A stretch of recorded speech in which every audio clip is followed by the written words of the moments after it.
اینجا استودیوی مرکزی رادیو آزادی است و با تازه‌ترین خبرگزاری‌های تاجیکستان و جهان من شعله گلخوجه شما را آشنا می‌کنم. در برنامه امروز 25 اکتبر این موضوع‌ها را داریم. وکیلان مجلس نمایندگان با تصویب تغییر و علاوه‌ها امکان استعمال تماکو در تاجیکستان را محدودتر کردند.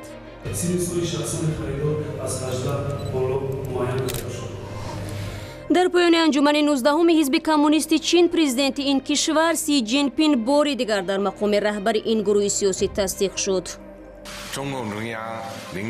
من این انتخابم را نه تنها چون تصدیق کارم بلکه همچون پشتیبانی ارزیابی میکنم که به دستاوردهای نو تشویق میکنم.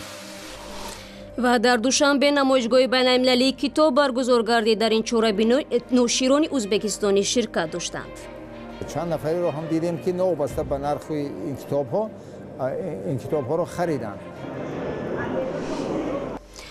در تاجیکستان محدودیت را برای استعمال تماکو سخت‌تر کردند. بر اساس تغییرات به قانون استعمال تماکو که از سوی وکیلان مجلس نمایندگان تصویب شد، افراد سیگاری حق ندارند در داخل کارخانه‌های دولتی و خصوصی، طرابخانه‌ها و وکزال و فرودگاه‌ها تماکو بکشند.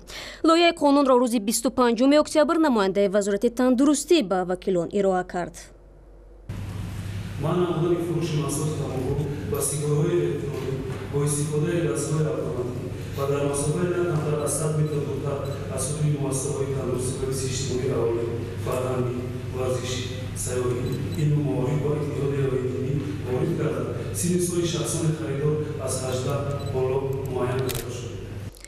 قانون قبلی به افراد سیگاری استعمال تماکو را در نقطه‌های مخصوصی پیش بینی شده اجازت میداد، ولی طبق پیشنهاد شکورجان ظهورов رئیس مجلس نمایندگان از این به بعد این مکان‌ها نباید در داخل بنا قرار داشته باشند. همچنین تغییرات نو در قانون به طور دانه فروختن سیگار را منع می‌کند. در پایتخت تاجیکستان کار یک ساله برنامه قرضی را نتیجه گیری کردند که طرح مطابق شوی به تغییرات اقلیم را عملی می‌سازد. امردین عالمов به این نشست رفته بود. Это стало важным шагом в укреплении устойчивости и конкурентоспособности предприятий Таджикистана. حدود 30% بیش از 2000 گیرندگان قرض‌های برنامه کلیماداپت یا طرح مطابق شوی با تغییرات اقلیم در تاجیکستان که از سوی بانک اروپایی بازسازی و رشد سرمایه گذاری می شود، زنهای روستایی بودند.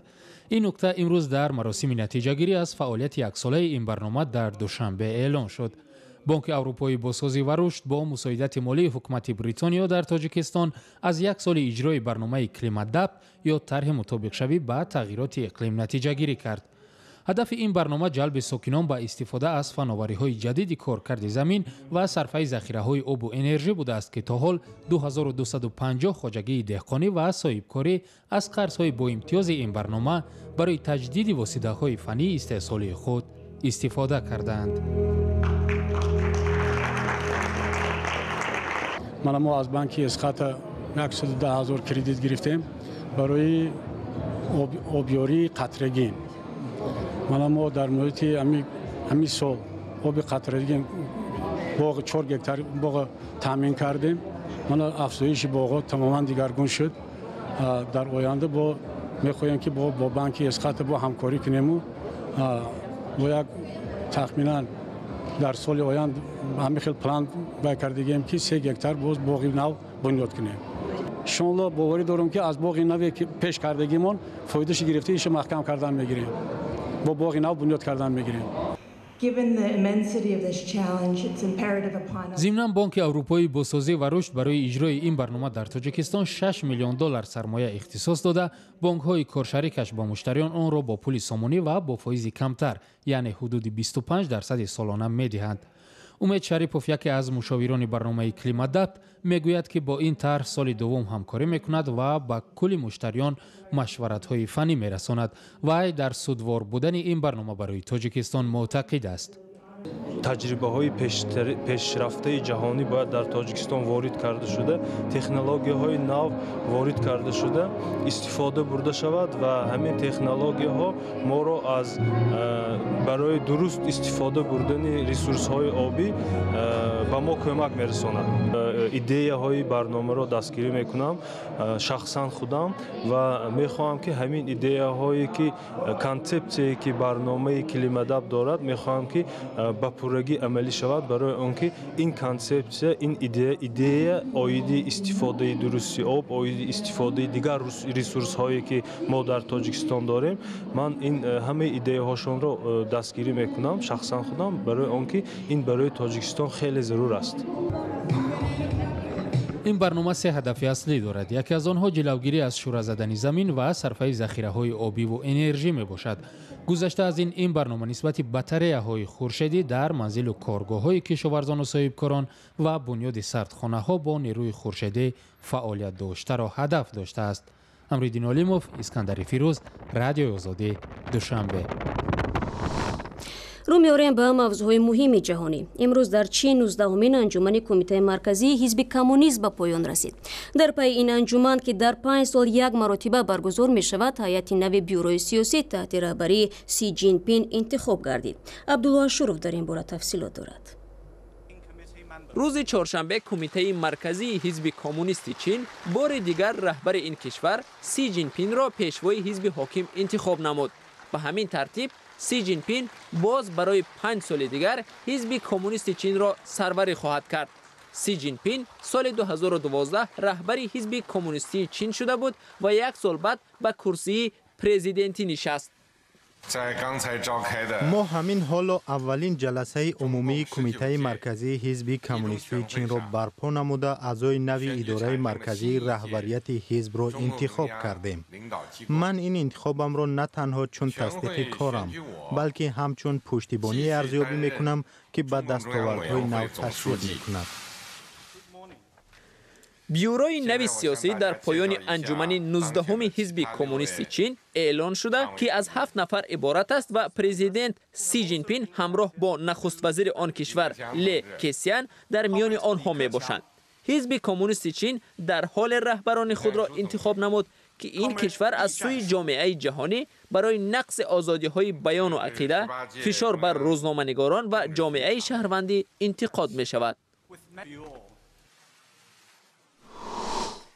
برنامه را ادامه می‌دهیم. بنا به یک گزارش تازه که دو مرکز تحقیقاتی نشر کردند، جنگجویان خارجی گروه دولتی اسلامی در صورت بازگشت می‌توانند برای کشورهایشان خطر جدی ایجاد کنند. در گزارش آمده است که 700 جنگجوی توجیک تا حال در خاورمیانه ماندند و البته راه بازگشت می‌جویند. همکارم طاهری سفر در این باره با مردوس آقا مدیر منطقوی رادیو آزادی صحبت کرد و نخست از او پرسید که این جنگجویان از کدام جهت خطرناکند. البته در این 2-3 سال اخیر دنیا منتظر این روز بود. معلوم بود که روزی وقتی داعش شکست نظامی بخورد این جنگجویان خارجی جایی ندارند و باید برگردند به کشورهایشان. البته اینها من تصور نمی کنم که به عنوان یک گروه یکسان میشه با اینها برخورد کرد. مطمئنا حداقل اینها را میشه به 3 گروه تقسیم کرد. گروه اول آنان هستند که اعتقادات افراطی خود را از دست ندادند، راسخند و خطرناک و خیلی واضح است که دولت‌های محلی تاجیکستان یا هر کشور ازبکستان باید از طرق امنیتی با این افراد برخورد کنند. دوم گروهی هست که کاملا سرشکسته برگشته، به اشتباه خود متوجه شده و فکر کنم که این گروه کمترین مشکل را ایجاد خواهد کرد. گروه سوم آنانی هستند که اعتقاداتی را دارند هنوز ولی مطمئن نیستند که طریق گروه حکومت اسلامی درست است. شک دارند که آیا تروریسم درست است یا نیست. با این گروه است که حکومت‌های محلی باید خیلی عاقلانه رفتار کنند، برنامه ریزی کنند، اینها را هدایت کنند. میتوان گفت که این مردم در کشور از طریق هدایت شدن از کشور دیگر در داخل کشور به خرابکاری یا ترور دست بزنند. البته این خطر هست. من عرض کردم که اون گروهی که اعتقادات خود را از دست نداده یا اون افرادی که کمی ساده‌لو هستند و بار دوم فریب میخورن از طرف دوستان سابق داعشی خود، این خطر هست. البته این خطر هست و عرض کنم که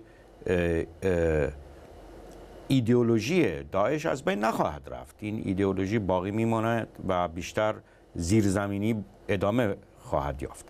ولی البته سوالهایی هم هست که ما با این سوالها جوابی نداریم در این مرحله. این حکومت ها هستند که با بازپرسی از این افراد باید خوب تشخیص بدهند که این افراد به چند گروه تقسیم می شوند، با هر گروه چه نوع رفتاری باید ایجاد بشه. مثلا من مطمئن نیستم که تاجیک هایی که 2 یا 3 سال در سوریه و عراق جنگیدند چه احساساتی درباره عرب ها دارند. شنیده شده که رفتار خوب نبوده از طرف عرب ها با غیر عرب ها و شاید حکومت میتونه از این عامل استفاده کنه که این افراد را به راه درست هدایت کنه. شکل کامل این صحبت رو شما میتوانید در سامانه ما www.azadi.org و در آزادی ویدیو یوتیوب پیدا کنید.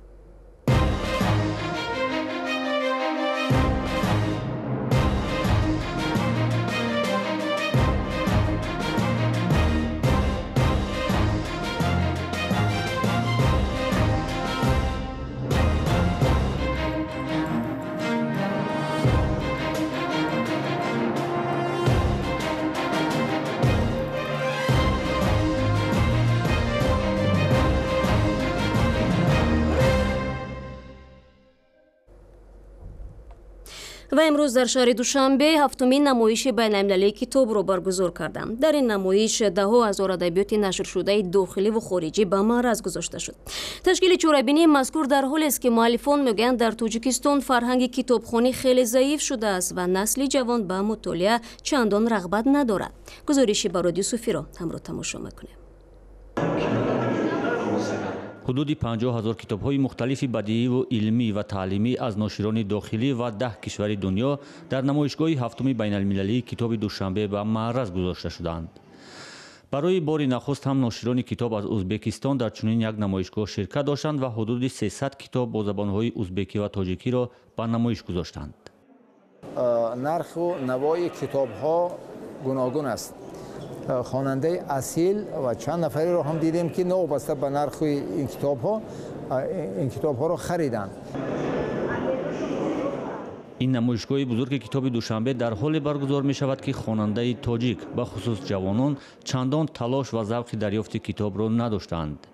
تعداد این کم توجهی جوانان به کتاب را گرانی قیمت آن عنوان می کنند. از روی اون مشاهده هایی که من امروز داشتم تعداد کتاب های تازه نشر در ما خیلی کم است. به خاطر آنکه سالهای گذشته ما آمدیم، سال گذشته شاهد آن بودیم که اکثریت نشریه ها و اون کارخانه های تب و نشر کتابایی که داشتن این سال هم همون چیزا را به نمایش گذاشتن و می‌بینیم همون نرخ دندان شکنی که هست در کتابخانه ها، در مغازه های کتاب همون نرخ دسترس میکنیم. تعداد دیگر کم توجهی ساکنان مخصوصاً کودکان و جوانان با کتابخوانی و کتابخوانی را مربوط به تبلیغ ضعیف فرهنگ کتابخوانی می‌دانند. ترغیبات به درجه باشد که آدم‌ها، انسان‌ها و همه جا یعنی توجه به این ظاهر زیاد نمایند. یا اینکه کتاب‌هایی که پرمضمون هستند که به درجه اون مکتب بچگان یا اینکه می‌برند به آنها، لیکن فکر می‌کنم که هر یک خواننده که می‌خواهد تا درجه علم دارد کتاب خودش را می‌یابد و می‌خواند. مؤلفان کتاب‌ها علت اصلی توجه کمی مخصوصاً جوانان و مکتب بچه‌ها به کتاب را به عدم فرهنگ کتابخوانی آنها مربوط می‌دانند. با قول آنها مخصوصاً در زمان رشد بی‌سابقه فناوری‌ها که یک وسیله تنگ شدن موقع کتاب به شمار می‌رود، از دست دادن فرهنگ کتابخوانی برابر با سقوط فرهنگ ملت است. اول باید پدر و مادر ذوق فرزندشون تربیت بکنن، خودشون کتابخوان باشن.